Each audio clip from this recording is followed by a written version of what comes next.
Hey fellas, Randy Carter here. Hope you guys are doing well, or from my native tongue, hope y'all are doing well. Coming at you from Georgia. Hey, Proverbs 18 today, verse 24. You start to get a little nervous when you're reading through Proverbs and you kind of go through verse by verse and you're kind of waiting for the Lord to speak to you. And you get to the very last verse. Get a little nervous.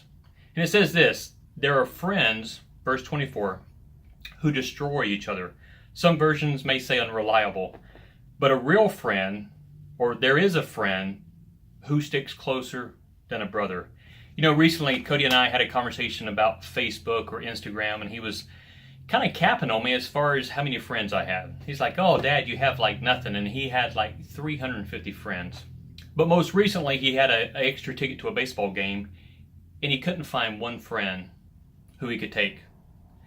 Two stories of friends. Most recently, most of you guys know my dad passed away a couple of days before Christmas, and I had, so much going on. I didn't get a chance to reach out to everybody, but really close friend of mine from high school, Chris Johnson, actually texted me the day of the funeral and said, "Hey, are there any arrangements made for your dad?" And I said, "Hey, Chris, I'm so sorry. Yes, they are.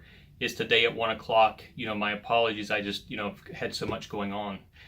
Well, kind of left it at that, and funeral takes place. I'm actually walking out of the church, and Chris lives 3.5 hours away, and so I'm started walking out, and lo and behold, I make eye contact, and it's my friend Chris. 3.5 hour drive, no comments, no nothing. He got in his car, he drove.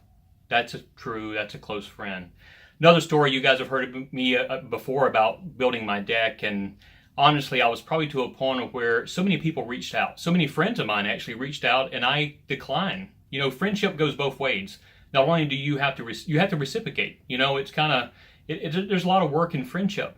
And this one gentleman, he asked, "Hey, Randy, do you need any help?"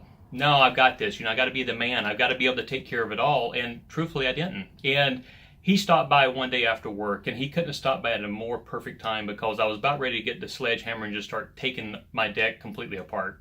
And he stopped by, spent, 2-3 hours helping me, talking me off the ledge. True friendship. And I love this verse because it says, there are friends who destroy each other, but there's real friends. And I'm kind of reminded of, and kind of the challenge for me from the men's retreat, of those of you who couldn't go, Hugh Halter talked about this cell, 2 or 3 guys who can just be real with you, who can say, "Hey, you're screwing up in your marriage, you're not walking right with the Lord, you're talking about this purchase and maybe you shouldn't do that." And I think, all of us need to be convicted of that. Dust Patrol, Dawn Patrol, beautiful communities, and I love it, and I miss you guys. But at the same token, we need those 2 or 3 guys who can really get down into the trenches and be real with us. So hopefully this is a little encouragement for you today. If you don't have that 1, 2, 3 guys, not a big group, but just some guys who can be really true and clear. I picked one up actually at the men's retreat. I made a point of saying, "Hey, brother," and this is John. John knows who I'm talking about. I just said, going back to our cabin one night, I said, "Hey, I need that person. I need another person out here who can hold me accountable and be real with me." And he was that guy. So if you don't have that guy, let me encourage you. Hope you guys are enjoying the challenge. Love you guys. Can't wait to see you guys in September. Take care.